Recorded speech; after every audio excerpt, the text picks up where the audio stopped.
자, 보자. 자, 우리가 이제 3주 동안 어쨌든 했죠. 했는데 한 하루에 80분이긴 하지만 뭐 80분을 꽉 채워서 하는 건 현실적으로 불가능하고 그러다 보니까 오늘까지 해서 자연 지리뿐만 끝낼 수 있을 것 같아요. 그래서 우리가 어제 이야기했던 것처럼 세계지리하고 한국인과 둘 다 공통이 돼서 뒤에 인문지리 내용은 일단 내용 자체는 설명할 것 자체는 별로 없어요.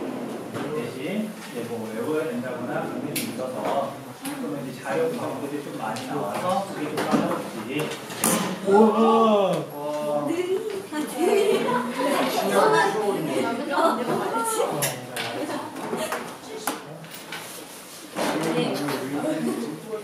내가 할게.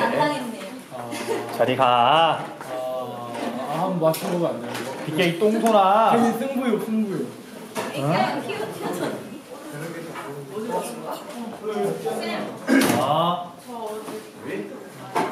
어제 프린트를 못 받았다고요? 왜?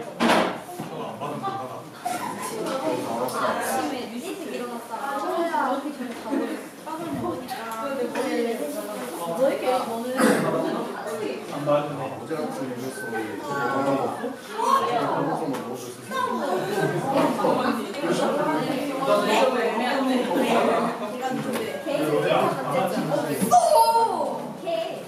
어제 거.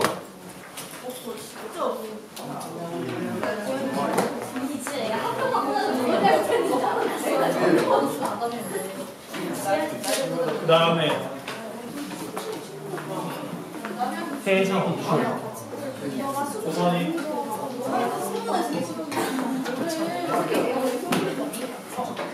자.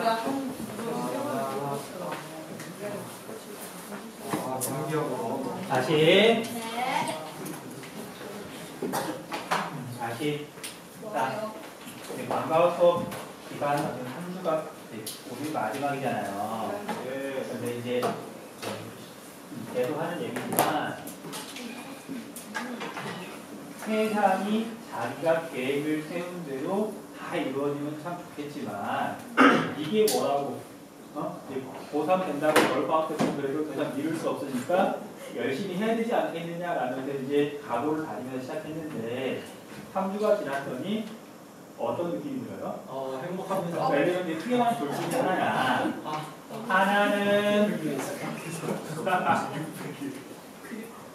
하나는 내가 어쨌든 하는 얘기지만 계획을 세운다는 얘기는 내가 그게 목표를 설정한다는 얘기잖아요.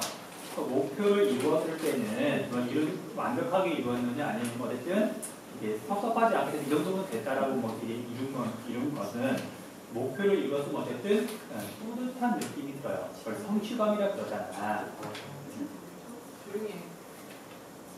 근데 목표를 달성하지 못했을 때는 실패라기보다는 성취감이 안 드는 게 아니라 자괴감, 또 자기 비하감, 뭐 그런 느낌들이 들면서 자기를 자꾸 안 공격하거든. 그 상황 자체가. 그렇죠? 근데 어쨌든 3학년 1년 잘 보내려면 목표 설정을 잘해야 돼요. 그 목표라는 게 내가 어떤 대학을 갈 거야. 1년 뒤에 결과가 나오는 그런 목표 말고 하루하루 뭐 일주일 단위로 뭐 그런 목표 설정을 잘해야 그 잘한다는 얘기는 내가 적당히 노력했을 때 이룰 수 있는. 그렇죠? 그래야 성취감이 계속 들면서 1년을 잘 보낼 수가 있어요. 그 잘 보낸다는 게 뭐냐면 여러분들 지금 설명한 말 잘 들으세요. 3학년을 잘 보내려면 절대 분위기가 어두워지거나 좀 비관적이 되면 안 돼요. 전체적으로 친구 사이 이야기할 때도. 그래서 마냥 긍정적으로 우린 잘 될 거야. 그것도 아니야. 그것도 아니야.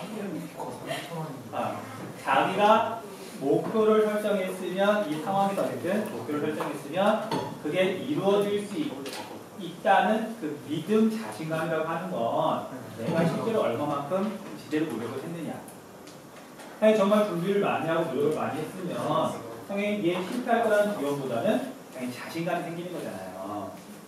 그 긍정적이라는 게 이도 끝도 없이 근거 없는 그런 자신감이 아니라 그 고등학교 3학년 내내 생활하면서 이렇게 열심히 하면서 어둡지 않고 밝은 분위기 있죠.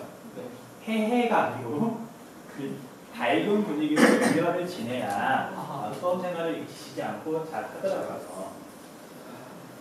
무슨 말 하는지는 알겠죠? 네. 그러니까 최소한 노력을 적당히 해야 돼. 그래 이렇게 잊히지 않고 잘 한다. 아무튼 내 의지하고 상관없이 한국끼리 수업을 하게 돼서 아우씨 지금 약간 후회 중이죠 지금. 후회 중이죠.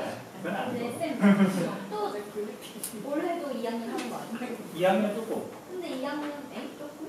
왜요? 그렇게 됐어. 아 반반씩이에요? 아니, 그건 아닌데 아무튼 3학년이랑 2학년 거쳐 들어가요 올해는 내가. 그럼 1학년이랑 3학년만 하고 쌤 2학년 3학년 다예요? 왜요? 야 말했잖아 이게 각 은의 관계는 이게 교감과 분단 사이에만 있는 게 아니라 그죠.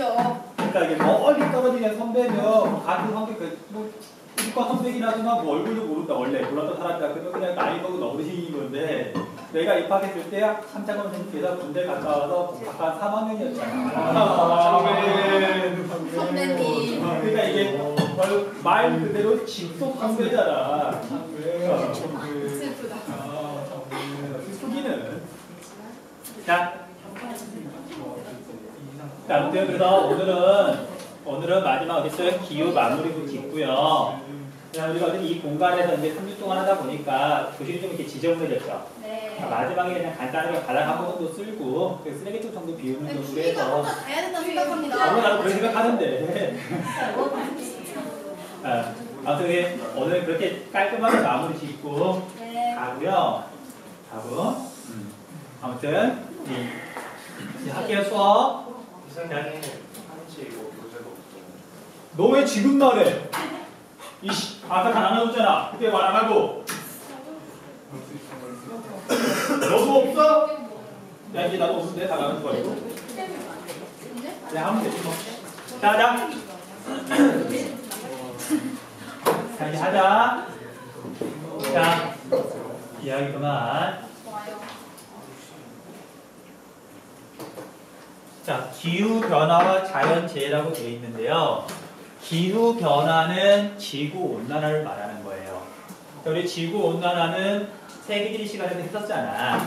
지구 온난화를 직접 다룬 건 아니지만 빈기, 후빈기 하면서 결국 후빈기의 특징이 지구 온난화의 특징이잖아요. 그래서 이건 그냥 쭉 읽어보거나 굳이 읽어보지 않더라도 그냥 문제, 기출문제 한두 문제 풀어보면 그냥 이런 거 물어보는 거구나 라면서 금방 감이 올 거예요. 그래서 이건 중요한 것만 체크하고 넘어갈게요. 그 다음에 자연재해는 이제 결론부터 이야기를 하자면 뭐 가뭄이나 뭐 홍수나 뭐 태풍이나 뭐 기타 등등 자연재해가 있죠. 근데 이거에서 물어보는 건 딱 두 가지 유형밖에 없어요. 하나는 황사. 황사도 자연재해에 들어가거든요. 근데 황사에 의한 피해 같은 건 통계로 나올까 안 나올까? 안 나오니까 황사는 따로 다루는 거고 그 외에 다루는 자연재해는 피해액을 구체적으로 이렇게 알 수 있어서 통계 자료로 측정하는 것들이 있어요. 그것만 물어봐요. 그래서 예를 들면 가뭄. 가뭄으로 피해를 얼마나 입었을까? 알 수 있을까 없을까? 정확하게. 되게 애매해요. 뭐 가뭄 때문에 뭐 이게 농작물이 말라 죽었어. 근데 이게 가뭄 때문에 그런 건지, 그러니까 뭐 얼마만큼 때문에 그 가뭄 때문에 농작물이 피해를 입었는지 정확하게 산출하기가 어렵잖아요. 자 또는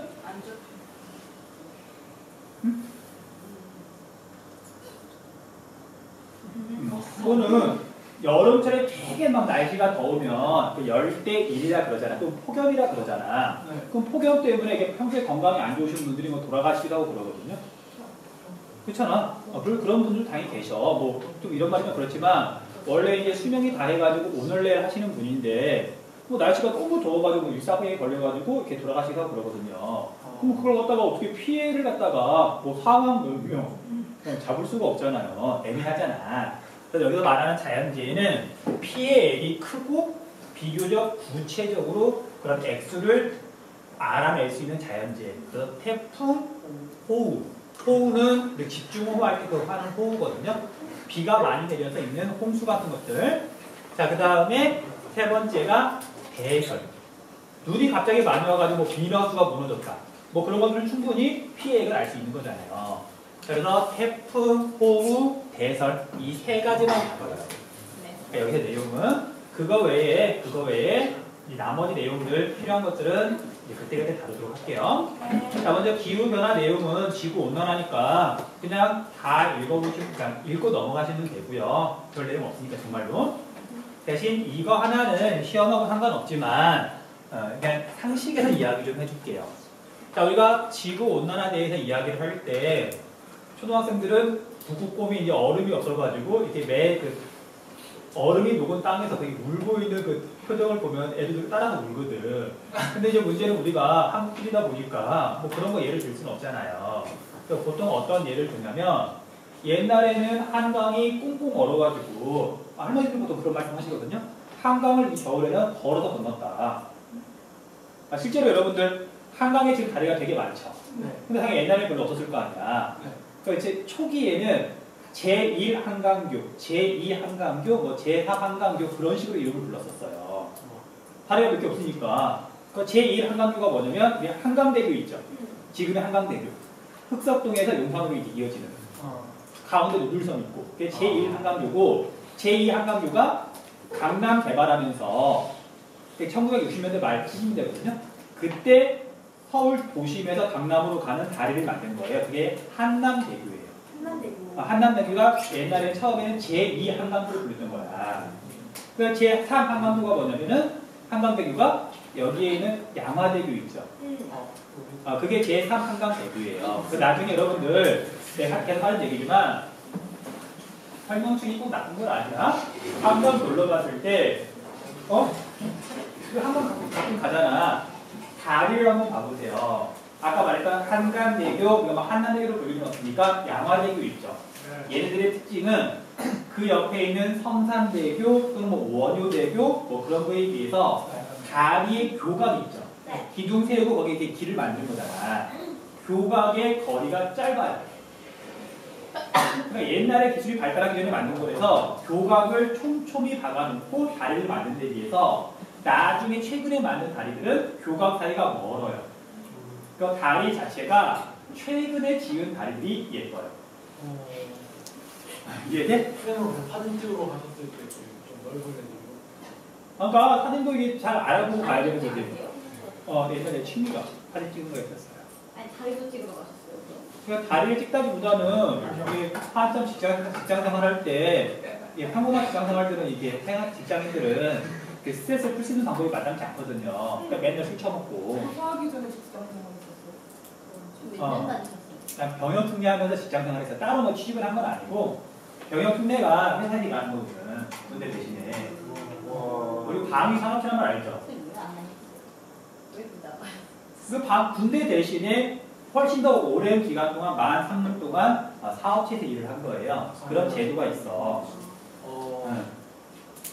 자, 남자애들은 나한테 나중에 물어보세요. 자, 아무튼 그래서 당시에 이제 쟤들은 직장생활하고 받는 스트레스를 풀기 위해서 밤에 카메라 메고 삼각대 들고 한강 시원하잖아. 맥주 2캔 사 들고. 그럼 혼자가 나한테 사교성 되게 떨어진다고. 난 사진도 이렇게 우르르 안 가요. 혼자가. 나의 일상생활은 주로 혼자 하는 활동이에요. 혼자 술 먹고. 아니 뭐 슬픈 게 아니고. 이상하게 보지 마라. 원래 나 같은 사람도 있는 거야. 그 여기 문과에 그런 사람들은 드물지만 이과에 가면 그럴 애들 되게 많아요. 야, 예를 들어 내 얘기가 아니라 그 정말 오타쿠들이 한 가지만 못 빠지는 애들. 그러니까 남이라고 말 잘 안 하고. 그런 애들의 성격이 꽤 많은 성격이 나랑 비슷해. 자, 아무튼 그만만. 자, 그래서 옛날에는 분명히 한강이 얼었단 말이에요. 근데 지구 온난화의 예를 둔답시고 지금은 한강이 거의 안 얼지 않느냐. 그쵸? 지금 한강 얼어있어 안 얼어있어? 안 얼어있어요. 한강이 열 정도가 되려면 영하 10도 밑으로 떨어지는 날이 한 3, 4일 정도 이어져야 돼요. 계속. 그래야 겨우 얼기 시작하거든요. 근데 지금은 잘 안 온단 말이야. 그 이유가 지구 온난화도 물론 조금은 영향을 미치지만 그보다는 열섬 현상 좀 이따 설명할 거거든요. 옛날에는 서울이 되게 작았고 에너지도 서울 안에서 별로 안 썼죠. 근데 지금은 서울이 굉장히 커지면서 에너지도 옛날에 비해서 훨씬 많이 쓰잖아. 자동차도 훨씬 많아지고. 그래서 서울 안에서 발생하는 열 자체가 많은 거예요. 그래서 지금 같은 경우 있잖아. 서울 한복판 시청 근처랑 서울의 외곽 지역, 뭐 과천이나 일산으로 나가죠. 서울 밖으로. 그럼 기온이 뭐 한 4, 5도 정도 더 낮아져요. 그러니까 서울 안에서 발생하는 열이 많아지면서 열섬 현상이라고 그러는데 그것 때문에 서울에 얼음이 안 오는 거예요. 근데 그걸 갖다 자꾸 지구 온난화의 예로 들더라고. 아니에요. 아무튼 이거 그냥 상식에서 알아만 주시면 되고요. 나머지 것들은 그냥 읽고 넘어가시면 돼요. 굳이 설명하지 않을게요. 뭐 식생 변화 뭐 그런 것도 대부분 읽어보면 되고 한 가지만 자, 여러분들 이제 이건 상식에 해당하는데 차가운 물에서 잘 사는 물고기가 있고 따뜻한 물에서 사는 물고기가 있죠. 대표적인 어종 있잖아. 물고기 종류 한 가지씩만 이렇게 알아둘게요. 자, 먼저 차가운 데서 사는 물고기의 대표적인 게 명태예요. 자, 그래서 과거에는 우리나라에서 명태가 되게 많이 잡혔었거든요. 강원도 쪽에서. 근데 지금은 명태가 잡힌다 안 잡힌다? 안 잡힌다. 아예 안 잡힌다 그랬었죠. 기억나요 혹시? 그래서 살아있는 명태를 우리나라에서 잡은 살아있는 명태를 갖다 주면 정부한테 갖다 주면 한 마리당 50만 원씩 준다고. 왜 굳이 그걸 정부에다 팔아? 왜요? 그러니까 정부 입장에서는 이제 얘를 갖다 연구해가지고 연구해서 이렇게 알 같은 거 채취해가지고 이제 치어 같은 거 방류하고 아무튼 연구를 하려고 그러는데 진짜 살아있는 명태가 없는 거야 우리나라에서. 그러니까 러시아에서 잡아오면 안 되고. 우리나라가 어떻게 알아? 사기치면 되지. 너 사람이 자, 지금 모르잖아요. 그거 남의 나라 거 나중에 모르잖아. 아니 좀 우리 평소에는 이게 그런 게 궁금하더라도 지금 우리가 수업 내용에서 그게 궁금하면 안 되지. 좋아요. 합시다. 자, 아무튼 명태는 차가운 물에서 자라는 대표적인 물고기고요. 그하고 반대되는 게 멸치, 오징어 등인데 우리 멸치 좀 체크해 줄게요. 자, 별건 아닌데 꽤 오래된 기출 문제에서 죽방염 멸치라는 게 나온 적이 있어요. 그러니까 죽방이 대나무 죽자예요. 우리가 조차가 크다 보니까 바닷물이 육지 쪽으로 밀려왔다가 바다 쪽으로 빠져나갈 때 있죠. 썰물 때. 그럼 빠져나갈 때 이렇게 함정처럼 이렇게 만들어 놓으면 물고기가 그 안으로 몰려 들어가가지고 물고기가 잡히는 거야. 그럼 이렇게 멸치 같은 걸 그물로 잡으면 얘가 비닐 같은 거 되게 상하고 그래가지고 질이 금방 떨어지거든요. 그런 식으로 죽방염 멸치라고 해가지고 전통 방법으로 잡으면 되게 상태가 좋아서 고급 멸치가 돼요. 그거 엄청 비싸요. 근데 멸치 잡자마자 죽지 않아요? 근데 죽으면서 금방 곧바로 부패하니까 여러분 멸치 있지. 우리가 보통 평범한 멸치. 그건 배에서 잡자마자 배에서 삶아요. 네. 얘는 성격 잡자마자 죽고 아니면 이제 한국에 오자마자 곧바로 삶아. 그리고 얘가 크기가 작으니까 지들이 막 그물로 막 한꺼번에 잡으면 지들끼리 막 부딪혀가지고 이게 상태가 좀 안 좋아져요. 그래서 일단 남자들은 잘 들으세요. 이게 나중에 여자친구 사귀어가지고 이제 그 장인 어른이 될 분, 또 장모님이 될 집에 이제 이사를 가잖아. 그럼 맨날 이게 한우만 사가거든. 자, 한우 말고 죽방염 멸치를 사가면 센스 있다고 되게 좋아하실 거예요. 한우를 뭐 하냐고. 소고기보다 죽방염 멸치가 문제는 더 비싸. 누가 팔아먹는 거? 너 그렇게 돈이 많아? 열심히 벌어야죠. 병원하려면. 자, 그래서 이 멸치가 그래 멸치가 따뜻한 데서 자라는 물고기이기 때문에 우리나라에서는 남해안에서 주로 잡혀요. 그러니까 그걸 알고 있었으면 선생님 초등학교 때 그걸 배웠던 거거든? 배웠다기보다 외우라고 해가지고 외웠던 건데 이게 몇 년 전 수능에 나와가지고 많은 애들을 이제 멘붕에 빠뜨렸었어요. 그러니까 죽방염 멸치 유명한 데가 남해거든, 남해. 그러니까 남해군, 경상남도. 근데 그걸 알고 있기 사실 힘들었었고 그래서 멸치 가지고 푸는 문제였었어요. 넘어갈게요. 그 다음 여기 농작물의 재배지 변화에서 또 하나만 체크할게요. 자, 여러분들 사과로 유명한 동네가 어디죠? 사과로 유명한데 자, 사과는 난대성 작물이다 아니면 냉량성 작물이다? 사과는 냉량성 작물이에요. 다시 그래서 우리가 여러분들은 여러 가지 보니까 잘 안 나오네. 옛날에는 사과로 제일 유명한 동네가 대구였었어요. 다시 보자. 이야기 그만하고 자, 경상북도가 소지면서 우리나라에서 과일을 제일 많이 재배한다고 했었죠. 네. 지금도 물론 마찬가지긴 한데 자, 사과는 너무 더우면 재배할 수가 없어요. 그러니까 과거에는 대구가 제일 유명했지만 지금은 대구에서 사과를 전혀 생산하지 않아요. 오히려 사과는 약간 서늘해야 맛이 좋거든. 그러니까 지금은 점점 북쪽으로 올라와가지고 지금은 사과로 제일 유명한 데가 충주 정도. 근데 지금은 강원도에서도 사과를 많이 재배해요. 계속 올라가는 중이에요, 북쪽으로. 그래서 어쨌든 사과는 난대성 작물이 아니라 냉량성 작물이다. 알아두시면 되고요. 자, 그 다음에 우리가 교토의정서 넘어가시면 되고 그 다음 황사 볼게요, 황사. 자, 우리 황사는 초등학교 때부터 너무 많이 했던 내용이죠. 그래서 간단하게 또 이렇게 핵심만 짚으면 우리나라가 이렇게 있으면 중국 내륙 지역 바다에서 너무 멀리 떨어져 있기 때문에 여기는 사막 또는 스텝 건조 기후가 나타나죠. 네.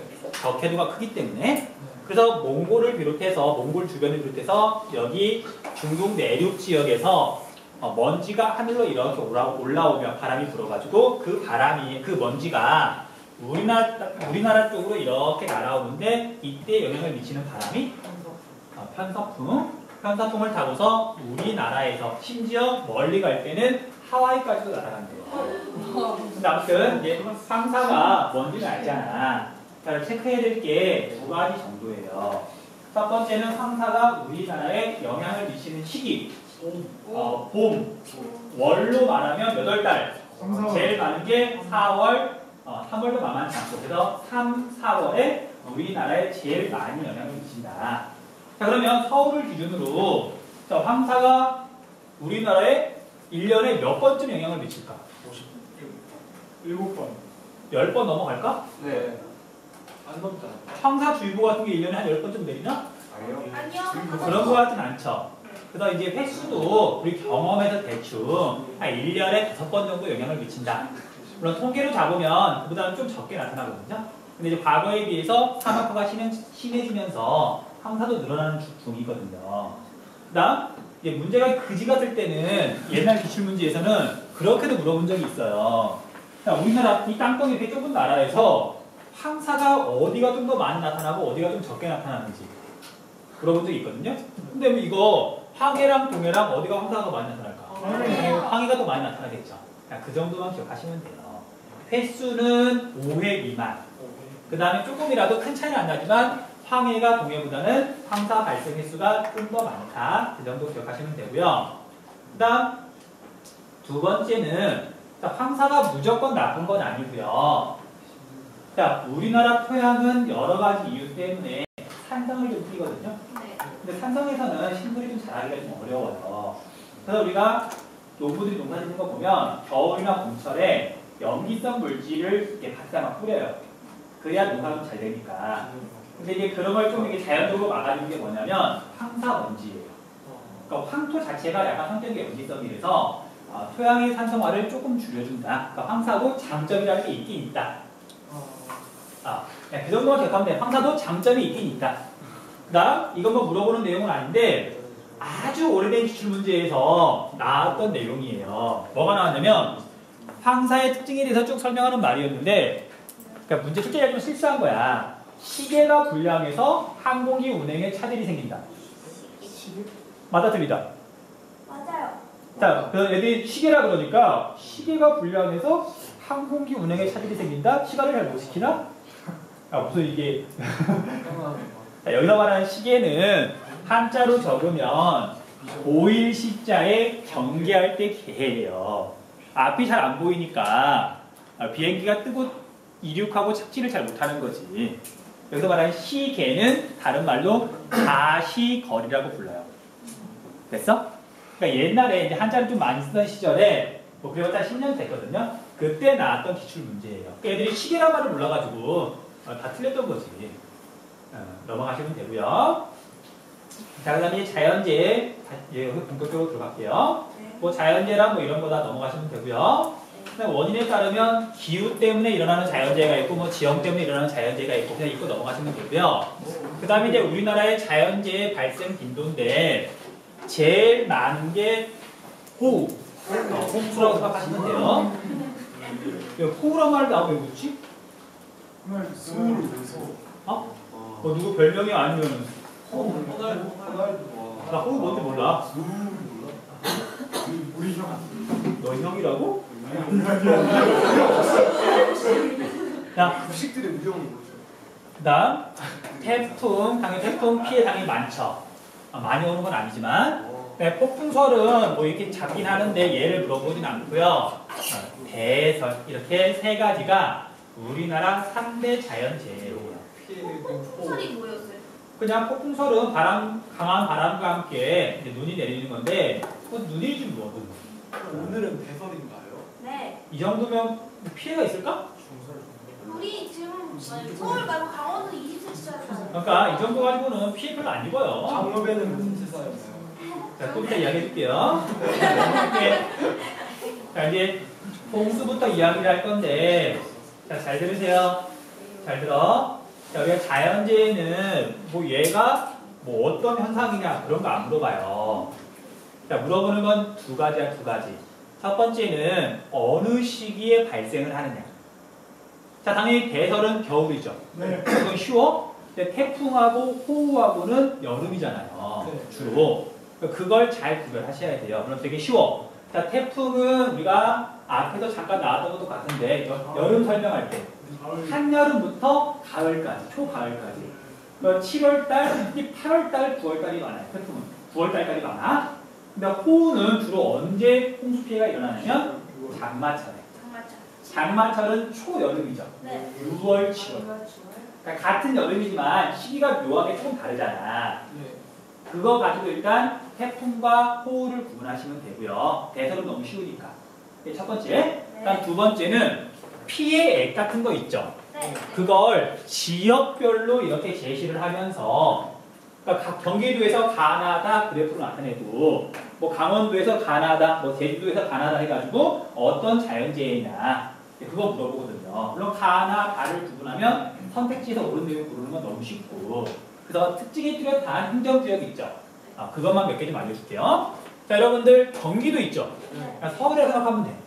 자, 우리 서울, 경기도는 태풍에 의한 피해 많을까 적을까? 뭐 아예 없진 않겠지만 여러분들 살아보면서 서울에서 살면서 뭐 태풍 때문에 난리가 났던 적 별로 없지. 거의 없지. 기억도 잘 안 나잖아. 그쵸? 뭐 나봤자 뭐 이렇게 그냥 뭐 아파트 창문이 깨진다거나 뭐 그 정도지. 별거 없잖아. 그냥 사람이 가다가 길에서 몇 번 구르는 정도지. 우산이 좀 날라다니는. 그냥 우산 뒤집어 지는 정도지. 근데 경기도 지역도 어차피 장마 피해는 장마에 의한 그대로 받는 거잖아요. 네. 그래서 홍수에 의한 피해가 훨씬 더 많아요. 태풍은 거의 없고. 그다음 우리 경기도나 서울에서 눈 때문에 있는 피해는 별로 없어요. 별로 없죠. 네. 그리고 또 하나 더. 그다음에 경기도는 그래서 여기 적어놓은 것처럼 호우에 의한 피해가 대부분을 차지한다. 알아두시면 되고요. 그냥 강원도랑 묶어서 같이 생각할게요. 자, 전체적인 피해를 봤더니 강원도가 경기도보다도 홍수에 의한 피해가 더 많아요. 자, 이유가 왜 그러냐면 자, 홍수는 여러분들 하천에 하류에서 주로 일어난다 아니면 상류에서 주로 일어난다. 상류에서. 자, 여러분 한강, 우리 서울 지나는 한강 있죠? 그 넘치는 거 본 적 있어? 넘치면 난리가 나잖아요.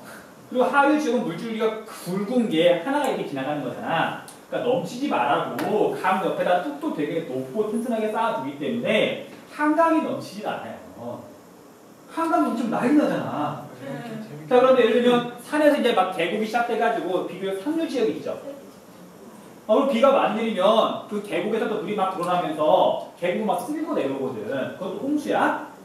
그러니까 하천 하류 지역에서는 물이 넘쳐가지고 물에 잠기는 게 홍수지만 하천의 상류 지역, 산간 지역에서는 계곡에서는 물이 계곡을 쓸고 내려가는 게 홍수란 말이에요.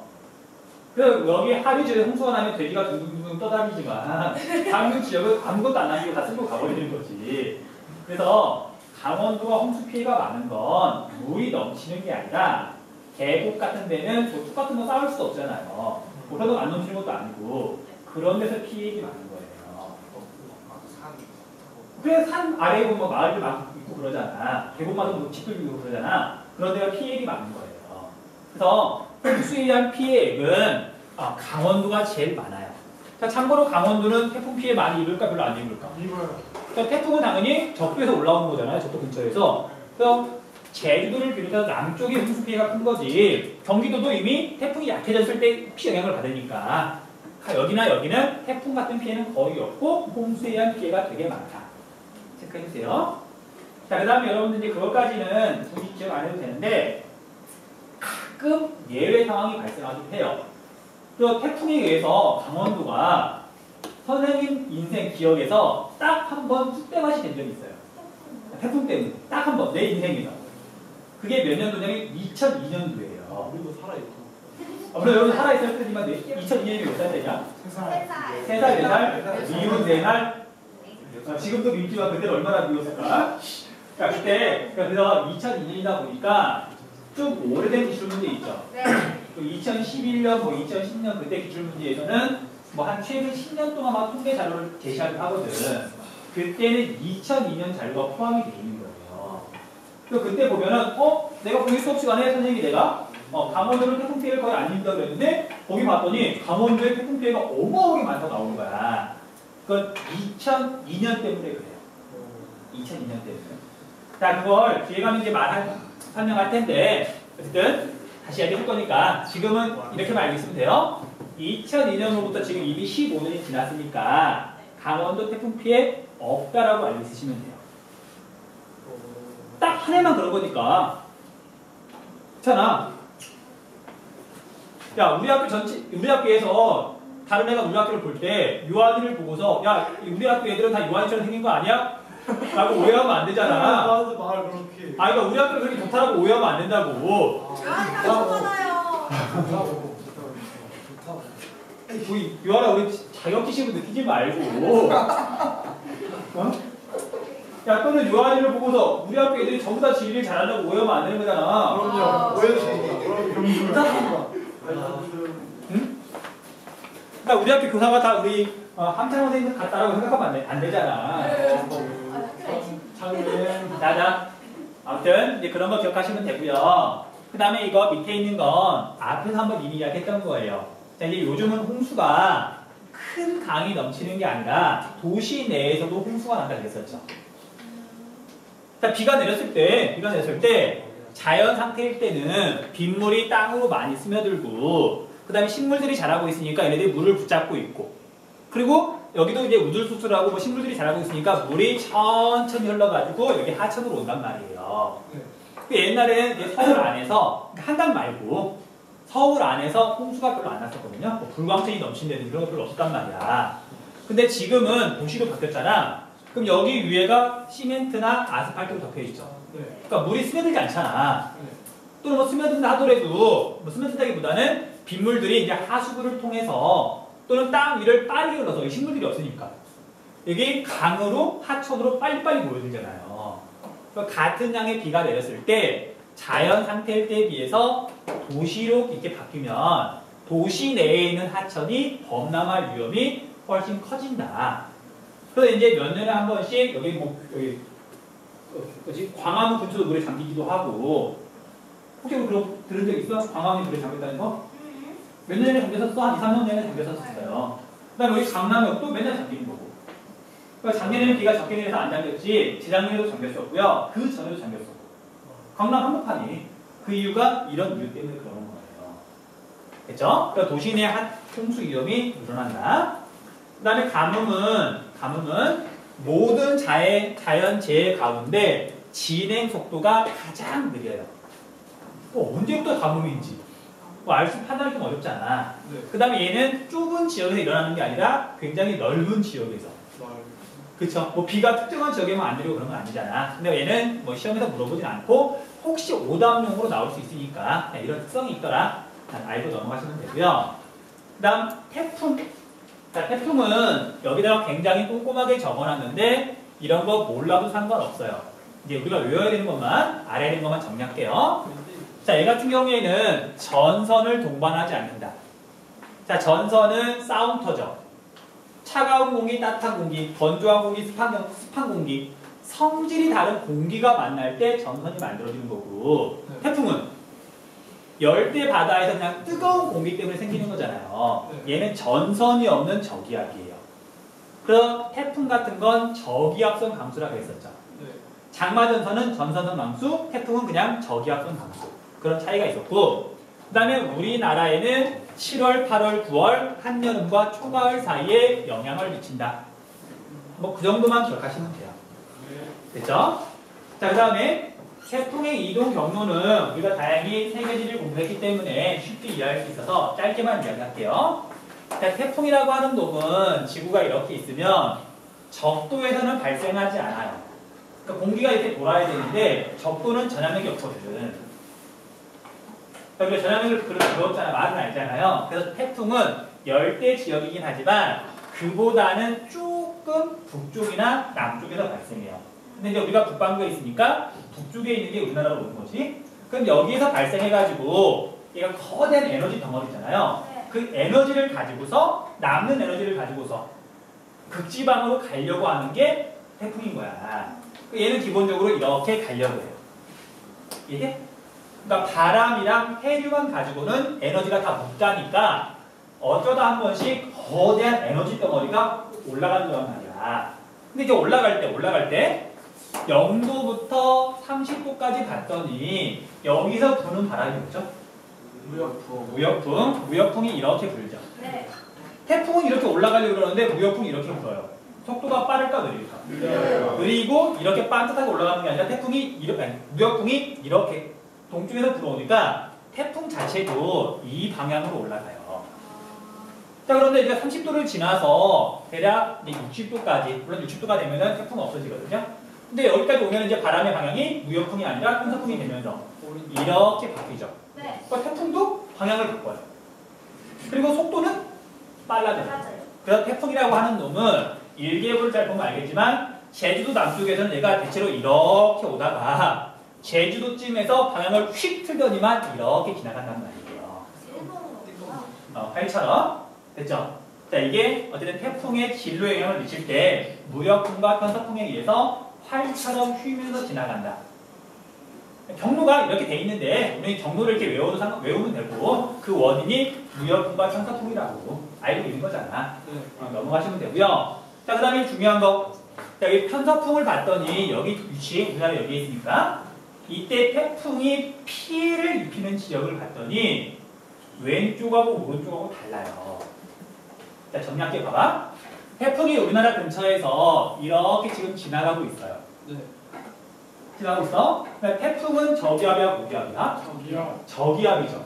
그럼 여기에 저기압인데 강력한 저기압이 있는데 자, 그러면 바람이 저기압 쪽으로 불어 들어갈까? 여기서 불어 나올까? 들어가요. 자, 바람은 고기압에서 저기압으로 불죠. 네. 생각이 하고 있어? 우리가 지금 다 알고 있는 거가 그냥 조금씩 연결시키는 것 뿐이에요. 여기가 강력한 저기압이라는 얘기는 주변이 고기압이라는 얘기잖아. 그러니까 태풍 중심으로 바람이 불어 들어가는데 자, 여기에서 태풍 쪽으로 중심으로 바람이 불어 들어가려고 해요. 근데 얘가 반드시 가요? 아니면 한쪽 방향으로 휘어? 한쪽 방향으로 휘죠. 북반구에서는 진행 방향의 왼쪽, 오른쪽으로 휘죠. 자, 이걸 외울 필요는 없어. 아무튼 이게 처음에는 얘가 진행 방향의 오른쪽으로 약간 휘지만 결국 이 안쪽으로 가야 되는 거잖아. 이쪽으로 가려는 힘하고 가다 보니까 오른쪽으로 휘는 전압력하고 동시에 작용하는 거예요. 그러니까 처음에는 여기 중심에서 멀리 떨어져 있으니까 오른쪽으로 그냥 방향을 잡은 거야. 근데 결국 이 안쪽으로 들어가야 되죠. 그러니까 얘가 바람이 이렇게 들어가요. 이제? 그 다음에 바람이 여기서 여기 시작했으면 이렇게 해서 이렇게 들어가고 여기서 이렇게 해서 들어가요. 그래서 우리가 이제 뭐라고 배웠냐면 중학교 또는 지구학 시간에 고등학교 북반구에 있는 저기압은 단시계 방향으로 바람이 불어 들어간다. 배웠어요? 안 배웠어요? 배운 것 같은데 짜증내지 말고 그래서 바람이 이렇게 불어 들어가요. 그 다음에 우리가 기호 있죠? 기호는 그냥 그리는 게 아니라 실제 모양을 최대한 잘 나타내려고 그러거든. 단순하게. 그럼 태풍의 기호가 어떻게 돼요? 태풍의 기호가 이렇게 되죠. S자 두 개를 겹쳐 그리면 되잖아. 여기가 태풍의 중심이면 저기압이면 바람이 이렇게 불어 들어가기 때문에 이렇게 그리는 거예요. 반시계 방향이잖아. 됐어? 됐어요? 자, 그래서 물론 여러 가지 이유가 있지만 이제 잊어버리지 말라고 지금 이게 여기까지 좀 설명을 해준 거예요. 근데 우리 결론은 여기서부터 이야기하는 거 외우시면 돼요. 이거 이해 못했으면. 근데 지리는 말했지만 다 원인이 중요한 게 아니라 결과가 중요하니까. 자, 지금 여기서는 진행 방향도 물론 이렇게 돼 있지만 지금 전체적으로 편서풍이 이렇게 지금 불고 있는 거잖아요. 편서풍이 부는 지역이죠, 우리나라가. 그러면 봐. 진행 방향을 기준으로, 여기를 기준으로 오른쪽은 편서풍의 방향과 태풍의 방향이, 태풍 자체의 방향이 일치한다, 반대 방향이다. 대체로 편서풍, 태풍 자체의 바람. 이거랑 이거랑 반대요? 그럼 이쪽 보자. 그럼 이쪽은 편서풍이다. 태풍 자체의 바람이다. 얘는 대체로 반대죠. 그럼 이쪽은 얘는 이렇게 가고 얘는 이렇게 하려고 그러는데 대체로 일치하는 거잖아. 쟤는 우롱하고 쟤는 저롱. 아니 다시 보자라. 야, 이 바람하고 편서풍 이렇게 불어요. 그 다음에 태풍 자체의 바람은 지금 이렇게 부는 거잖아. 그럼 얘랑 얘랑은 대체로 반대 방향이에요? 대체로 같은 방향이야? 대체로 반대 방향이죠. 그럼 얘는 편서풍의 방향하고 태풍 자체의 방향하고 대체로 같은 방향이야? 다른 방향이야? 그림을 잘못 그린 거 아닐까요, 우리가? 아니, 야, 여기하고 비교했더니 지금 내가 그림을 잘못 그린 거야? 같은 방향. 애들 이해는 됐는데 그냥 하고. 아니, 일치한다는 얘기가 아니잖아. 네. 이거다. 야, 능인이가 이게 서서히 걸어가고 있는데 성경머리 고약한 요한이가 놀래킨다고 뒤에서 이렇게 딱 밀게 아니라 이쪽에서 이렇게 탁 밀었어. 네. 그러면 얘가 당연히 여기서 물론 이제 이렇게 왔으니까 그리고 이쪽에 밀었잖아. 그럼 이쪽으로 철타고 넘어지겠지. 네. 이게? 그러니까 이게 대체로 같은 방향인 거잖아. 아니, 근데 지금 이걸 왜 설명하고 있는지 모르겠네. 자, 그래서 태풍은 이렇게 지나갈 때 있잖아요. 오른쪽이 바람도 더 세고 훨씬 피해가 커요. 그래서 진행 방향을 기준으로 오른쪽을 위험 반원이라고 부르고요. 그 다음에 이쪽은 태풍 자체의 바람하고 이 편서풍하고 반대 방향이잖아. 상대적으로 피해도 적고 바람도 약하기 때문에 과거에도 분명히 태풍이 지나가는데 항해가 가능할 만큼 바람이 약하단 말이에요. 그러니까 다른 말로 항해가 가능할 정도로 약하다. 가항 반원이라고 불러요. 됐어? 그러니까 태풍은 진행 방향의 오른쪽이 더 피해가 크다. 이제 그것만 외우시면 되고요. 자, 그래서 되게 안 좋은 마음이긴 하지만 자, 태풍이 이렇게 지나가는 건 최악이죠. 네. 우리나라가 피해가 큰 거다. 네. 그 다음에 이렇게 지나가면 일본만 피해를 입히긴 하는데 우리 입장에서는 별로 관심이 없어요. 왜냐면 이렇게 가는 태풍은 어차피 우리한테 안 올 거니까 뭐 지나가는지도 몰라요. 근데 태풍이 이렇게 와가지고 이렇게 지나간다. 그럼 얘가 태풍이라는 게 사실 어디로 갈지 잘 모르잖아요, 처음에는. 그러니까 태풍이 이만큼쯤 있을 때 막 긴장하는 거예요. 태풍이 우리나라 쪽으로 오면은 우리나라가 피해가 크니까 이제 관심을 가지고 지켜보는데 얘가 대한해협을 지나서 이렇게 빠져나갔어요. 그러면 우리나라는 피해가 크다, 작다? 작다? 일본은? 대빵 날리니까 이렇게 지나가면 괜히 우리나라 사람들이 좋아하더라고. 그거 기억하라고요. 태풍은 진행 방향의 오른쪽이 더 피해가 크다. 과정 원인은 몰라도 상관없고 결과만 기억하라고요. 됐어? 넘어갈게요. 자, 그래서 태풍이 이제 기본적으로 피해를 많이 미치고 특히 여기 좀 기억해 주세요. 특히 남쪽 지역, 전라남도, 경상남도는 당연히 태풍의 힘이 강할 때 영향을 많이 받으니까 태풍의 피해액이 제일 많아요. 네. 근데 그것보다 더 포인트가 되는 게 어디냐면 제주도. 자, 제주도 눈 때문에 피해가 있을까 없을까? 있어요. 자, 눈이라고 하는 건 제주도 해안가에 내려 안 내려? 안 내려요. 눈이 내리긴 하는데 한라산 꼭대기 근처에 눈이 내리잖아요. 거기에 사람 살아 안 살아? 아, 그래. 그래서 제주도는 그 눈에 의한 피해 없어요. 이해돼? 네. 자, 그럼 울릉도는 눈에 의한 피해가 있을까 없을까? 있어요. 거의 없어요. 말했잖아. 거기 눈이 되게 많이 내리긴 하지만 사람 얼마나 산다고. 너무 많이 눈이 내리니까 거기 있는 사람들이 겨울에는 육지로 나온다 그랬잖아. 야, 나리 분지에 사람 몇 명이나 살까? 35명. 그래? 700명 좀 많은 것 같지 않냐? 자, 그래서 제주도 눈에 의한 피해 없고요. 자, 제주도 홍수 잘 날까 안 날까? 안 나요. 거기가 비가 오면 물이 흐르지만 금방 땅속으로 스며들잖아. 아, 그래서 제주도 자체는 홍수에 의한 피해도 많이 없어요. 그럼 제주도가 피해를 입는 것? 태풍밖에 없는 거지. 자, 그래서 경기도, 강원도는 호우 중심 피해가. 그 다음에 대표적으로 제주도, 전라남도, 경상남도, 남해안 쪽은 태풍 중심. 그렇게 기억하시면 된다고요. 됐어? 다시 내가 이걸 왜 하는지 모르겠다만. 자, 여기 지금 제주도 적어놨죠? 네. 기억하시면 되고요. 그 다음에 이제 대설은 따로 지금 항목을 안 만들고 그냥 여기다 집어넣어놨는데 눈. 그것도 정리할게요. 자, 눈은 일단 기본적으로 뭐랑 관련이 있냐면요. 가설지랑 관련이 있어요. 자, 그런데 아까 말했듯이 눈이 많이 내린다고 해서 무조건 피해가 많은 건 아니에요. 뭐 사람이 살아야 피해를 입지. 자, 예를 들면 대관령 눈 많이 내릴까 별로 안 내릴까? 많이 내리죠. 근데 대관령에 눈 내리면 피해가 있기는커녕 사람들이 좋아해요. 스키장에 자연 눈이 쌓이잖아. 오히려 좋아한다고. 됐어? 자, 그러면 눈이 많이 내렸을 때 피해를 입는 지역은 어디냐면요. 비닐하우스가 있는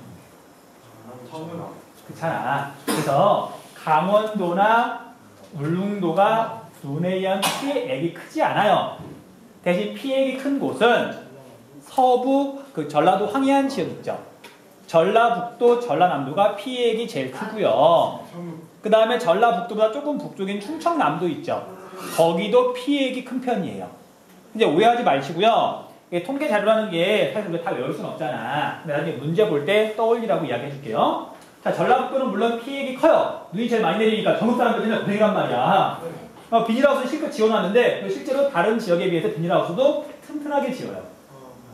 워낙 눈이 많으니까 그럼에도 불구하고 두지 않는 거지. 자, 그런데 여기가 평소에는 눈이 별로 안 내리다가 가끔 가다가 많이 내릴 때 있잖아요. 그러니까 거기는 평소에는 비닐하우스 튼튼하게 안 있는데 어쩌다 눈이 좀 많이 내리니까 푹 주저 앉아버리잖아요. 그래서 피해액이 많은 동네가 충청남도 지역이에요. 그러니까 전라도 지역은 눈은 제일 많이 내리는데 대비가 그래도 돼 있으니까 압도적으로 피해액이 많은 건 아니고 충청남도, 전라북도, 전라남도가 대설에 의한 피해액이 제일 많다. 그렇게 기억하시라고요. 별거 없죠? 넘어가시면 되고요. 뭐 폭염, 맹해, 한파, 지진, 화산, 산사태 다 넘어가시면 돼요. 자, 식생과 토양.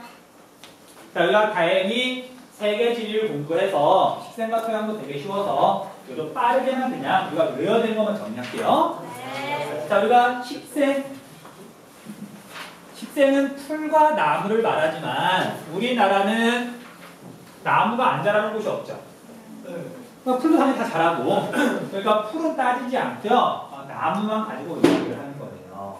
그러니까 우리나라 사막 같은 거 없잖아. 네. 좀 너무 추워가지고 나무가 안 자라는 곳 없잖아. 이제 우리나라를 봤더니 기온에 의해서 자라는 나무가 달라지는데 세 가지로 구분하시면 돼요. 첫 번째는 남해안을 비롯해가지고 제주도 지역은 겨울이 별로 안 추워요. 그러니까 나무들이 겨울이 돼도 가을이 돼도 낙엽이 떨어지지 않아요. 귤나무 생각하시면 돼요. 그러니까 우리 귤은 좀 이게 싸니까 그게 별로 없지만 우리가 이렇게 예를 들면 뭐 천리향이라든지 또 한라봉이라든지 비싼 것들은 일부러 이게 위에 있는 그 나무 가지 조금 해가지고 이파리까지 같이 이렇게 포장도 하고 그러잖아. 네. 그리고 한라봉 보면은 이파리가 달려있잖아. 네. 그리고 이파리를 봤더니 얘가 약간 두툼해요. 평소 이런 단풍잎이나 그런 거에 비해서. 왜냐면 겨울에 수증기가 증발하는 걸 막기 위해서, 수분이 증발하는 걸 막기 위해서 큐티클층이 발달했잖아요. 그런 나무들이 자란다? 그런 나무를 우리가 조엽수라고 부르는데, 조엽수의 다른 말이 난데림이에요. 그러니까 온대보다 좀 따뜻한데, 그러니까 열대보다는 뭐 기온이 좀 낮긴 하지만 겨울이 따뜻해가지고 낙엽이 지지 않는 지역. 그럼 난데림 조엽수는 남해안부터 제주도까지. 그래서 1월달 평균 기온이 0도보다 높으면 난데림이 자란다고 보시면 돼요. 그걸 물어보진 않지만 제주도는 울릉도는 난데림이 자랄까 안 자랄까? 자라요. 해안가 지역은 난데림, 해발고가 높은 곳은 겨울에 눈이 많이 내리고. 그렇게 알고 있으시면 되고요. 그 다음에 난데림의 반대말이 냉데림. 그럼 우리나라에서 냉데림이 자라는 곳은 대마고원 일대 여기 북쪽 끝에. 그럼 나머지 지역은 온데림. 그렇게만 구분하시면 돼요. 자, 그 다음에 기온은 위도의 영향을 받기도 하지만 또 뭐의 영향을 받아요? 해발고도. 위로 올라가면 기온이 낮아지면서 위로 올라가는 게 수평이야 수직이야? 수직. 그래서 수직 구조라고 부르거든요. 또는 수직 분포라고 부르거든. 그래서 위로 올라가면 식생이 달라지는데 여기에 백두산 있죠? 네. 백두산은 밑에도 냉데림이야. 위로 올라가면 냉대리. 역시 냉데림이고 더 올라가면 나무가 안 자라죠. 여기는 식생의 분포가 다양하다, 단순하다. 단순하다. 그래서 식생이 다양하려면 밑에는 난데림, 위에는 냉데림. 그럼 난데림, 온데림, 냉데림이 나타나겠죠. 그래서 우리나라의 식생이 가장 다양한 곳은 제주도 한라산. 높이가 1950m, 2000m나 되기 때문에 여기는 난데림, 온데림, 냉데림까지 다 나타나는 거잖아요. 그 정도만 기억하시면 된다고요. 자, 그래서 위도에 따라서 이렇게 식생이 달라지는 걸 해발고는 같은데, 높이는 같은데 옆으로 가면서 남쪽에서 북쪽으로 가면서 식생이 달라진다. 수평적 분포. 해발고도가 높아지면서 식생이 달라진다. 수직적 분포. 요거만 구분하시면 돼요. 그 다음에 요즘은 애들이 식생이라는 표현을 어려워하니까 요즘은 안 물어보더라고요. 안 물어보니까 긴장할 필요는 없고 그냥 기출 문제에서 다루거나 아니면 수능 수강이나 수능 완성에 혹시 다루면 그 정도 수준만 알고 있으시면 돼요. 자, 넘어가서 혹시 모르니까 이제 마지막 이 그래프만 한번 보고 설명하고 넘어갈게요. 자, 얘는 위도랑 해발 고도의 영향을 동시에 표시한 거예요. 자, 33도, 43도. 제주도, 여기 바다. 남해안, 이쪽이 북쪽 끝에. 자, 그래서 난데림, 온데림, 냉데림이죠. 네. 그 다음에 여기 제주도만 놓고 봤더니 난데림, 온데림, 냉데림이죠. 근데 또 같은 제주도, 물론 육지를 포함해서도 난데림이 자란 그 해발 고도를 봤더니 얘가 이렇게 그려지는 게 아니라 당연히 이렇게 대각으로 그려지죠. 네. 당연한 이유가 북쪽으로 가면 갈수록 기본적으로 기온이 낮아지니까 난데림이 자라는 해발 고도도 점점 낮아지는 거지. 뭐 당연한 얘기잖아요. 그래서 위도랑 해발 고도가 동시에 작용하는 그림을 나타내면 이렇게 된단 말이에요. 이렇게 돼요. 됐어요? 뭐 어려운 거 아니잖아. 온데림도 제주도는 여기까지 나타나지만 북쪽으로 가면 갈수록 온데림이 나타나는 해발 고도가 점점 낮아지더라. 기본적으로 추워지니까. 됐죠? 별거 없어. 여기까지 보고 넘어가시면 돼요. 쓸데없는 이야기 너무 많이 했다. 그다음 토양은 우리 세기질 시간에도 별로 안 했었죠. 네. 라테라이트 토, 그 다음에 포드를 토, 딱 두 가지만 했었잖아요. 근데 우리나라는 되게 좁잖아. 그 토양에 대해서 이렇게 자세히 다룰 수가 없어요. 그러니까 옛날 한 10년 전에는 다뤘었거든요. 근데 지금은 그런 거에 대해서 전혀 안 다루고요. 기본적인 또 내용만 아시면 돼요. 그래서 혹시 모르니까 역시 그것도 꼭 알아야 되는 것만 정리할게요. 자, 우리 토양이라고 하는 건 여기에 있는 건 다 알 필요 없고 지금 이야기하는 것만 보시면 돼요. 토양의 종류 말하는 거야. 자, 토양을 봤더니 얘가 성숙토라는 게 있고요. 자, 성숙토는 뭐냐면 토양이 성숙했다. 굉장히 오랜 기간에 걸쳐 만들어졌다는 뜻이에요. 그 바위가 부서져가지고 흙이 될 때까지 시간이 겁나 오래 걸리겠죠. 그런 걸 성숙토라고 부르고 바위가 부서져서 흙이 된 거. 그 다음에 이거랑 상대되는 개념이 뭐냐면 미성숙토라고 불러요. 자, 이건 오늘날 갑자기 홍수가 나가지고 다른 데서 막 이렇게 물과 함께 흙과 모래가 막 떠내려와가지고 이렇게 쌓여버린 거야. 그럼 순식간에 토양이 만들어진 거죠. 네. 그런 토양을 미성숙토라고 불러요. 그래서 이 미성숙토는 뭐 별로 다룰 게 없어서 그냥 이것만 기억하시면 돼요. 하천 주변에 있는 충적토 있죠. 범람원, 네. 삼각주, 선상지 얘네들은 다 미성숙토인 거고 그 외에 일반 지역에 있는 토양들 있죠. 네. 다 성숙토인 거예요. 그러니까 하천 주변이나 하나 더 충적토 말고 그 다음에 그냥 갯벌이라고 적어놓으시면 돼요. 갯벌도 후빙기 때 수면이 상승한 다음에 거기에 뭔가 쌓여있는 거잖아. 고작 해봤자 몇천 살밖에 나이가 안 됐단 말이에요. 갯벌 또는 하천 주변에 있는 토양들. 또 얘는 미성숙토. 얘는 성숙토. 그래서 시험에서 이 옛날 기출문제에서 이제 물어보는 내용이 그것만 구별하라고 요거만 좀 적어줄게요. 자, 우리가 실제 이제 바위가 부서져가지고 토양이 되는 걸 봤더니 땅 속을 이렇게 봤더니 제일 아래쪽에 뭐가 있냐면 기반함이 있을 거예요. 땅 파서 들어가면 바위가 나올 거 아니야. 그 다음에 이 바위가 부서지고 이제 막 부서지기 시작한 거야. 그 다음에 이게 더 잘게 부서지고 그 다음에 이제 지표면 근처에는 흙이 있고 여기에 이제 식물들이 자라는 거지. 그래서 바위가 부서져서 이렇게 흙이 만들어지는 이런 성숙토는 깊이에 따라서 기반함, 암석이 부서지는 층, 식물이 자라고 있는 거 이렇게 깊이에 따라서 성질이 완전히 달라져요. 이걸 좀 어려운 말로 뭐라고 부르냐면 토양의 층 구분이 뚜렷하다. 됐죠? 그러니까 이건 나중에 복습할 때 한 번만 더 이렇게 읽어보시면 그냥 잊어버리지 않을 거예요. 내용 자체는 쉬우니까 겉만 안 먹으면.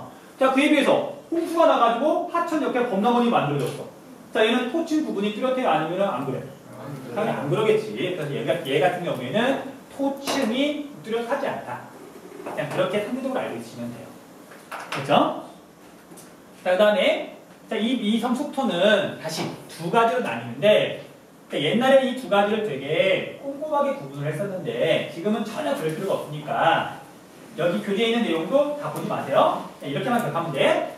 자, 첫 번째는 바위가 부서져가지고 어쨌든 흙이 만들어지는데 이 바위가 별 특징이 없는 거예요. 뭐 산성의 영리성도 아니고 이게 그냥 부서져가지고 가루가 되는데 이 가루가 돼서 만들어진 이 흙의 성격이 있죠. 네. 이 성격이 밋밋한 별 특징이 없는 이 암석이 아니라 이 지역의 기후에 의해서 결정이 돼요. 자, 우리가 라테라이트 토, 포도줄토 이렇게 이야기할 때 기후만 이야기했었죠. 암석 얘기 안 했었죠. 그러니까 평범한 암석들은 그냥 기후에 의해서 결정이 된다. 자, 그런 토양을 성대 토양이라고 부르는데, 자, 성대 토양 감이 안 오죠? 이런 용어도 요즘 안 나와요. 그냥 얘는 그래서 기후 때문에 그냥 만들어지는 토양이 있다. 그렇게만 기억하시면 되고요. 자, 그런데 이 기후가 뭐 지역에 따라 다르잖아. 네. 근데 이 기후의 영향을 무시할 만큼 암석이 독특한 거예요. 자, 그러면 현무암. 10배 기후에 있는 현무암이 부서졌어. 그럼 그 흙 색깔은 무슨 색일까? 현무암이 부서졌으니까 당연히 검정색이겠지. 물론 이제 그 지역에서 굉장히 오랜 시간이 지나면 점점 검은색이 없어지고 계속 결국은 빨갛게 변할 거예요. 엄청 오랜 시간이 지나면. 근데 지금 당장은 당연히 그냥 검은색이잖아. 네. 걔는 기후하고 상관이 없는 거죠. 자, 온대 기후에 있는 현무암이 부서지면 역시 깜장색. 냉대 기후에 있는 현무암이 부서지면 역시 깜장색. 그쵸? 그래서 얘는 간대 토양이라고 부르는데 간대 토양은 기후의 영향을 무시할 수 있을 만큼 암석의 특징이 뚜렷할 때, 독특할 때 만들어지는 토양을 말해요. 자, 그래서 얘는 뭐에 영향을 받는 거냐면 기반함에 영향을 받는 거예요. 자, 그래서 우리나라에 있는 성대 토양과 간대 토양, 성대 토양은 거의 안 물어봐요. 지금 우리나라 땅덩이 되게 조그맣잖아. 네. 굳이 하나만 기억하자면 개마고원 일대, 북쪽이기도 하고 해발도가 높으니까 되게 춥죠. 그래서 우리가 개마고원 일대는 회백색토, 포도줄토. 됐어? 네. 그다음에 제일 남쪽 지역은 우리가 열대기후랑 이야기했던 것 같다. 우리 라테라이트성 적색토? 얘기했어요. 있어요. 뭐서 했는지 모르겠지만 한것 같아. 네. 자, 그 다음에 이제 반대 토양, 기반함 때문에 토양 성격이 되게 독특한 거 이것도 이야기 다 했어요. 하나가 뭐냐면 제주도에 있는 현무암 토마토. 현무암이 부서져가지고 만들어진 현무암 토마토. 제주도에 있는 거죠. 그 다음에 또 독특한 기반함 때문에 만들어지는 토양. 하나 더. 테라로사. 그렇죠? 그래서 우리가 테라로사라는 말도 요즘 안 쓰고요. 학생들이 싫어하니까 이게 수요자 중심 교육이야. 자, 그래서 뭐라고 표현하냐면은 석회암이 부서져가지고 만들어진 석회암 토마토라고 불러요. 단양, 정선, 영월, 태백, 삼척, 조선, 노충군, 옥천, 지향사. 지도에서 위치하게 찾을 줄 알아야겠죠. 네. 됐어? 이 정도만 기억하면 돼. 토양은 더 이상 안 물어봐요. 네. 테라로사. 테라로사.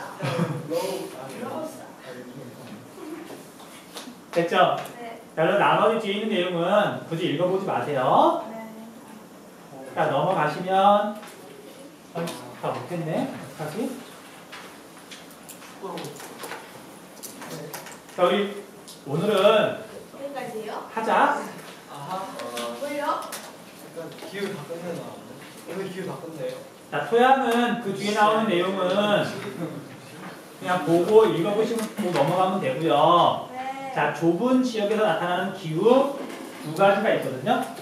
자, 얘는 일반적인 뭐 위도나 해발 고도나 뭐 그런 게 아니라 다른 요인 때문에 좁은 지역에서 독특한 기후가 나타나기도 해요. 그거 말하는 거라서. 너는 원래 한지해? 원래 한지해요? 선택했어? 자, 그럼 이것도 한 번만 들으면 잊어버리지 않을 거니까 빨리 할게요. 자, 첫 번째 기온 역전현상. 기온 역전현상. 자, 우리가 평범한 상태에서는 해발고도가 높아진다, 위로 간다, 기온이 높아진다, 낮아진다. 낮아진다 그랬죠. 네. 공기는 투명하니까 햇빛이 공기를 직접 데피는 게 아니라 햇빛이 땅에 닿아가지고 땅을 데피면 얘가 열이 위로 전달이 되면서 대기 온도가 결정이 되니까 해발도 높아지면 기온이 낮아지죠. 네. 그래서 우리가 그래프를 간단하게 그리면 얘가 해발 고도예요. 해발 고도. 그 다음에 이쪽이 기온인데 평범한 기온 분포는 위로 올라가면 올라갈수록 기온이 낮아져요. 뭐 기온 역전현상이라는 게 뭐냐면 얘가 뒤집어지는 거. 그리고 전체가 다 뒤집어지진 않고요. 일부 높이 층에서만 기온이 뒤집어지거든요. 그러니까 보통은 지표면 근처에서 기온이 이렇게 뒤집어지기도 해요. 이런 부분을 기온 역전 층이라고 부르고 기온 역전 현상이라고 불러요. 네. 됐죠? 네. 자, 그런데 이제 이런 부분은 당연히 특별한 조건을 만족해야만 생기는 거야. 네. 자, 그래서 정리할게요. 기온 역전 현상은 주로 어디에서 발생하냐면 분지 지역에서. 근데 우리나라에 있는 분지는 크게 두 가지 분지가 있는데 하나는 칼데라 분지, 하나는 침식 분지. 근데 우리가 칼데라 분지는 나리 분지밖에 없으니까 사람 거의 안 산다고 그랬잖아요. 네. 확인할 수는 없지만 아까 35명이라고 그랬죠. 맞니? 네. 진짜 얼마나 사람 너무 많아요? 아니야, 농담이고. 아무튼 거기는 사람이 별로 안 사니까 그걸 다루는 게 아니라 우리나라에 있는 분지는 대부분 침식 분지고 침식 분지는 내륙에 있는 도시들이 대부분 여기에 있다고 그랬잖아요. 네. 대구, 원주, 충주, 남원, 뭐 기타 등등, 뭐 춘천. 그러니까 얘가 주변은 산이고 여기만 평지니까 내륙에 있는 중요한 지역이잖아. 여기서 나타나니까 시험에서 다른단 말이에요. 그러니까 침식 분지라는 거 일단 첫 번째 기억해 두시고요. 그 다음 두 번째는 자, 기온 역전 현상은 언제 생기는 거냐면요. 새벽에 가장 뚜렷해져. 시기 기억하시면 돼요. 자, 이유 되게 쉬워요. 자, 주변은 다 산이고 여기만 지금 이렇게 분지가 있는 거예요. 오케이? 그림을 간단히 그리면 자, 그러면 여기는 산 꼭대기, 여기는 밑에 부분. 네. 자, 우리 산 보통 했었죠. 네. 밤이 되면 산 꼭대기는 기온이 빨리 떨어지면서 공기의 기온이 내려가면서 공기가 무거워져서 산 아래쪽으로 산바람이 불어 내려온다고 했잖아. 네. 근데 여기가 일반적인 지역이면 산바람이 그냥 쓱 지나가는데 여기는 분지죠. 네. 사방이 막혀있죠. 산바람이 내려오고 산바람이 내려와가지고 여기 아래쪽에 차가운 공기가 쌓이는 거예요. 여기가 안 막혀 있으면 산 바람이 그냥 지나가 버리겠지. 네. 근데 분지 지역은 차가운 공기가 분지 바닥에 쌓인단 말이에요. 이해돼? 네. 자, 그래서 얘가 낮에는 당연히 해가 떠 있는 낮 동안에는 햇빛이 여기를 비치면서 기온 분포가 이렇게 돼요. 근데 해가 지고 산 바람이 내려오기 시작하면 그리고 새벽이 되면 그 산바람이 차가운 공기가 냉기류가 분지 바닥에 제일 많이 쌓여 있겠죠. 네. 그러면 그때는 기온 분포가 이런 식으로 뒤집어지는 거지. 됐죠? 네. 됐죠? 그리고 다시 아침에 해가 뜨면 이 기온 역변 현상은 없어져요. 없어져? 네. 됐어? 자, 그 다음 얘가 이렇게 되면 자, 공기의 온도가 대기의 온도가 이런 식으로 분포한다. 대기가 안정하다, 불안정하다. 불안정. 불안정. 대기의 기본 상태는 불안정이라 그랬잖아요. 네. 자, 상대적으로 따뜻한 공기는 가볍다, 무겁다. 한 번만 더요. 따뜻한 공기는 가볍다, 무겁다. 가벼워요. 열을 받은 공기는 가벼워. 가볍다, 위로 올라간다, 열 받으면 올라가잖아요. 네. 그 다음에 차가운 공기는 무겁다. 무겁다. 그러니까 자꾸 대기는 가만히 놔두면 자꾸 이렇게 섞이면서 여기에는 열이 위로 전달이 되는 거예요. 이걸 대류라 그러잖아. 그러니까 대기의 상태는 기본적으로 불안정이에요.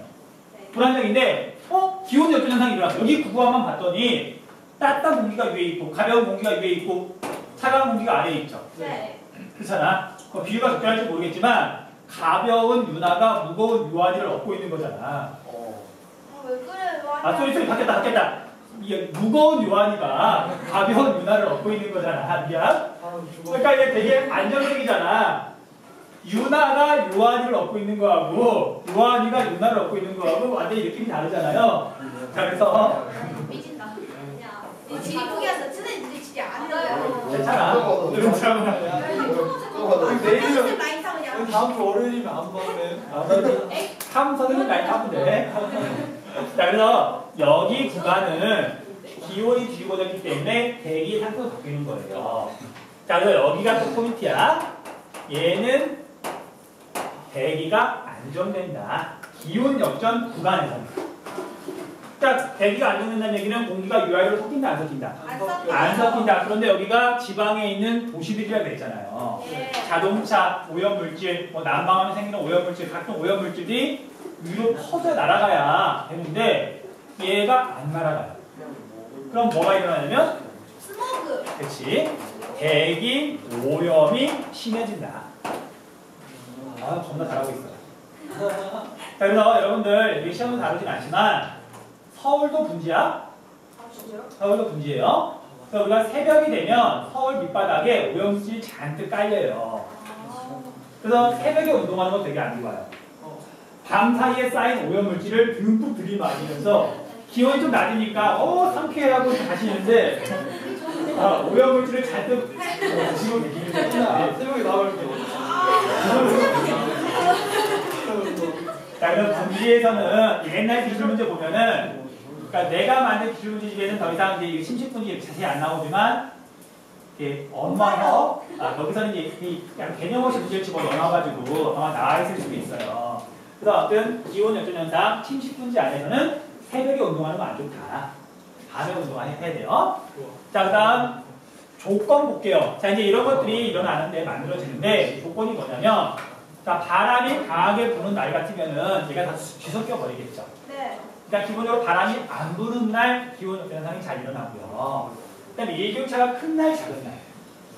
큰 날, 차가운 공기와 따뜻한 공기의 온도 차이가 큰 날. 그래서 바람이 잔잔한 일교차가 큰 날씨가 맑은 봄, 가을에 기온 역전 현상이 잘 일어나요. 그냥 그렇게만 정리하면 돼요. 그래서 혹시 시험 문제에서 뭐 해발 고도에 따라서 기온 변화를 뭐 물어본다, 제시한다. 그럼 다른 거 볼 것도 없이 한국지리에서는 무조건 기온 역전 현상이에요.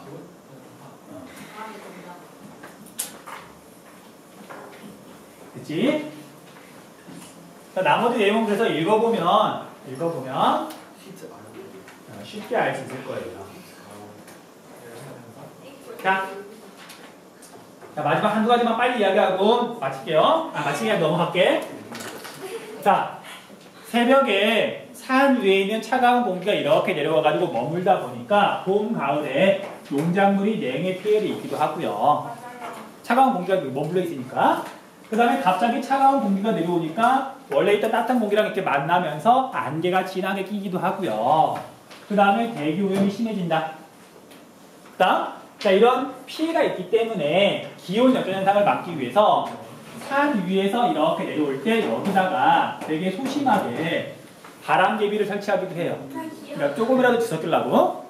그 다음에 분지 규모가 좀 작을 때는 이 밑에서 불을 떼가지고 일부러 공기의 온도를 높이기도 해요. 냉해 피해를 줄이기 위해서. 그냥 뭐 이런 거 뭐 물어보진 않지만 어쨌든 적어놨으니까 정리할게요. 자, 이제 마지막 열섬현상. 기후 마지막이에. 자, 열섬현상도 되게 쉬워요. 네. 자, 보자. 보자. 열섬 현상이라고 적고요. 열섬. 그 다음에 이걸 다른 말로 도시기후라고 하시면 돼요. 도시는 자연 상태랑 달라서 뭔가 좀 변화가 생기거든요. 그거 말하는 거예요. 자, 그래서 이렇게 지표면이 있고 여기가 도시 가운데니까 높은 건물들이 있고 그 다음에 집들도 되게 많을 거고 그 다음에 여기 주변 지역은 나무를 비롯해서 뭐 농사 짓거나 그러니까 그냥 자연 상태로 되어 있는 거고요. 자, 그러면 해발고 그런다. 기온을 봤더니 주변 지역하고 도심 가운데하고 또는 도시하고 농촌 지역하고 기온을 봤더니 어디가 더 높아요? 도시. 당연히 도시가 더 높죠. 인구를 배출이 많으니까 사람이 많이 사니까 그러면 기온 분포를 봤더니 얘가 기온을 그리면 이런 식으로 그려져요. 이런 식으로.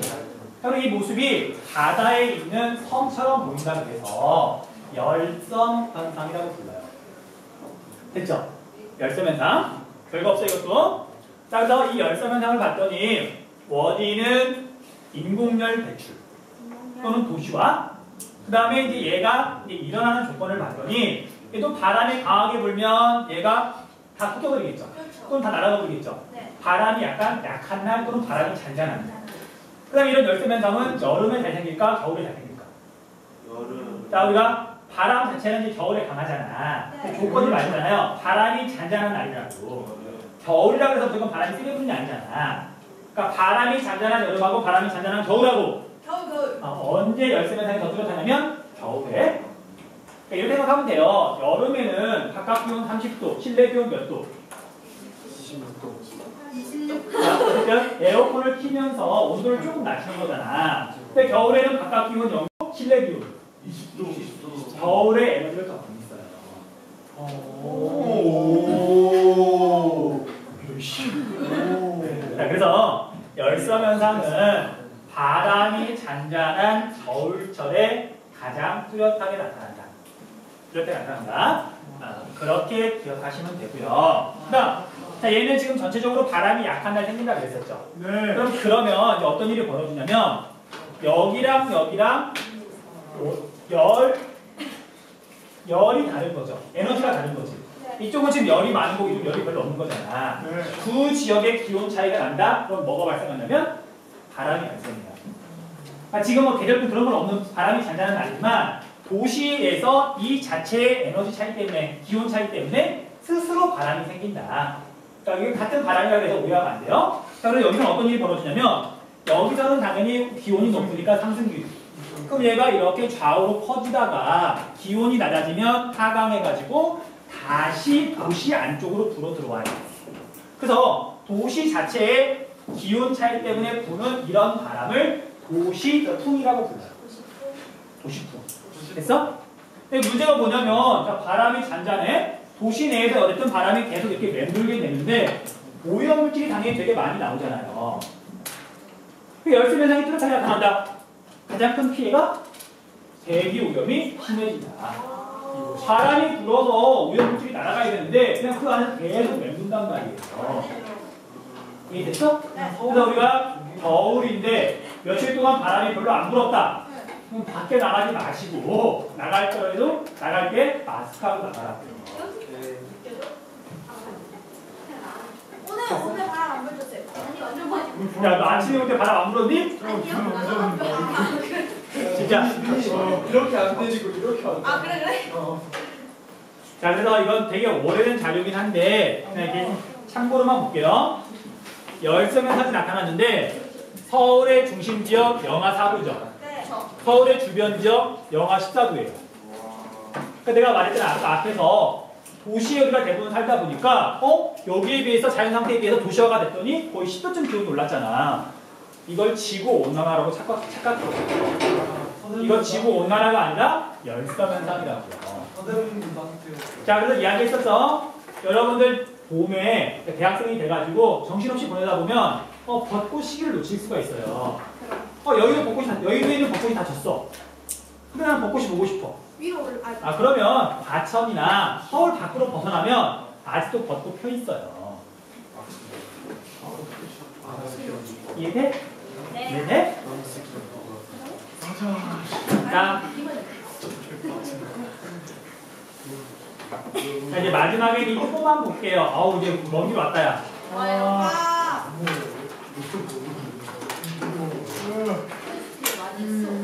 우리 많이 했어, 생각보다. 쌤 이거 네. 몇 쪽까지 있어요?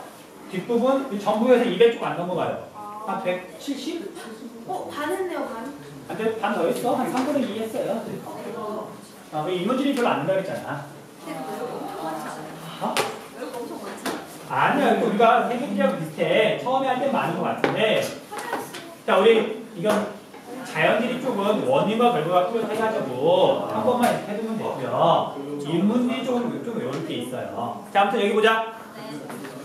요한아. 네. 여기 보자. 네. 우리 함요한이라고 이 알키를 만들어 줄까? 요한. 함요한이라고. 함라인 요한. 너는 말도 하나도 안 돼. 지금 내가 이렇게 말하는 이유는 지금 버리고 싶단 말이지, 나는. 근데 버리지 마세요. 자, 아무튼 여러분들이 나하고 이제 1년 동안 수업을 해가지고 내 수업 스타일 알잖아. 그러니까 이런 식으로 보통 수업을 해요. 근데 다 이게 하나하나 체크하는 게 아니라 전체적인 맥락 이야기하고 복습을 따로 해야 되는 거지.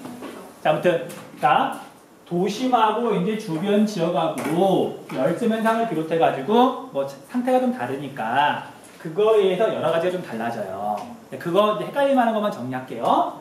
기온은 높고 낮고, 그다음에 상대 습도는 이쪽이 낮고 이쪽이 높아요. 뭐 이유는 간단해. 도심 지역은 비가 내리면 얘가 땅으로 스며드는 게 아니라 다른 데로 물이 다 가버리잖아. 그러니까 얘가 증발할 물 자체가 없는 거예요. 그에 비해서 여기 농촌 지역 자연 상태일 때는 땅으로 스며들었다가 서서히 증발하니까 습도 자체가 다르고요. 자, 울량은 상승기류가 생기면 구름이 많이 낀다 그랬죠. 그러니까 얘가 다른 계절이 아니라 여름철에 특히 구름이 더 많아요. 도심 지역이. 자, 그러다 보니까 강수량이 도시가 주변 지역보다 더 많아요. 자, 여러분 이제 관심 있는 사람은 여름에 뭐 그거 볼 수 있을 건데 서울에서 소나기가 내리는데 전체에서 다 내리는 게 아니라 서울의 도심이나 강남 지역에서 소나기가 특히 많이 내려요. 뭐 관악산 같은 데 올라가서 보잖아요. 갑자기 막 먹구름이 막 생기는데 막 비가 쏟아져. 그러니까 관악산에 내리는 게 아니라 서울에서. 근데 관악산 꼭대기에서 보잖아요. 강남만 비가 내리고 있어. 자, 우리가 뭐 종치긴 했는데 쉬는 시간이 좀 있으니까 여기까지만 하면 되니까 궁금해할 것 같아서 보여줄게요. 쌤이 찍었어요? 오. 증명사진 봤어. 그냥 뜨지? 자, 내가 찍은 사진 중에 그게 마침 보인 사진이 하나 있더라고. 우와. 이게 관악산에서 찍은 사진인데 이게 지금 소나기 구름이거든요. 인스타그램 시작하시는 거. 소나기 구름인데 지금 여기 봤더니 되게 어둡고 여기에 비가 내리는 것 같죠? 네. 실제로 내리고 있는 거거든요. 여기 높은 빌딩들이 강남에 있는 빌딩들이에요. 그러니까 당연히 강남, 서울 도심에 해당하잖아. 도심만큼은 아니지만 여기가 소나기가 훨씬 많이 내리는 거예요. 자, 그래서 우리가 앞에서 강수량 같은 거 할 때 있죠. 네. 서울이랑 인천이랑 거리가 뭐로 가까워? 가까운데 서울이 인천보다 강수량이 훨씬 많아요. 그 이유가 여름철에 소나기가 많이 내려서 그런 거예요. 자, 그래서 춘천을 비롯해서 한강 중상류 지역이 다우지라고 배우지만 실제로 이 망할 서울이 여름에 소나기가 많이 내리면서 서울 강수량이 더 많은 거야. 그 한강 중상류 지역을 다우지라고 시험에서 물어보진 않더라. 서울보다도 적으니까. 자, 그래서 이제 오해하면 안 돼요. 강수량이 많은데 왜 상대 습도가 더 낮을까? 여름에 소나기만 많이 내리는 거고 비가 오는 거 그 빗물이 금방 담내로 가버리니까 습도는 하고는 아무 상관없는 거고. 네. 됐죠? 오해하면 안 돼요. 자, 그 다음에 안개는 무시하시면 되고요. 뭐 지하수도 뭐 생각하면 쉽잖아. 스며드냐 안 스며드냐. 일조시수 구름 많이 끼니까 일조시수가 적은 거고. 네. 그 다음에 이 평균 풍속만 볼게요. 네. 자, 이것도 요즘 안 물어보는데 앞에서 열수면상하면서 도시 내에서는 도시풍이 분다 그랬죠. 네. 근데 여기서 말하는 평균 풍속은 도시풍 말하는 게 아니에요. 그냥 이 봄, 여름, 가을, 겨울 바람이 부는데 높은 건물이 많으니까 평균 풍속이 느린 거고 여기는 높은 건물 같은 게 없으니까 평균 풍속이 좀 빠른 거고 또 오해하면 안 되는 게 얘들이 건물과 건물 사이 좁은 틈에 당연히 틈이 있으니까 그 틈으로 바람이 되게 세게 불잖아요. 그걸 빌딩 풍이라고 부르거든요. 그거 보고서 도시 내부 지역 겁나 바람 세게 분다고 거긴 그 통로에서만 세게 부는 거지 평균 풍속이 빠른 게 아니잖아요. 그러니까 오해하지 말라고 평균 풍속이 느리다 빠르다 여기까지 하면 우리가 기후는 끝났고요. 뒤에 있는 문제는 여러분들이 이제 집에 가서 한번 풀어봐 보세요.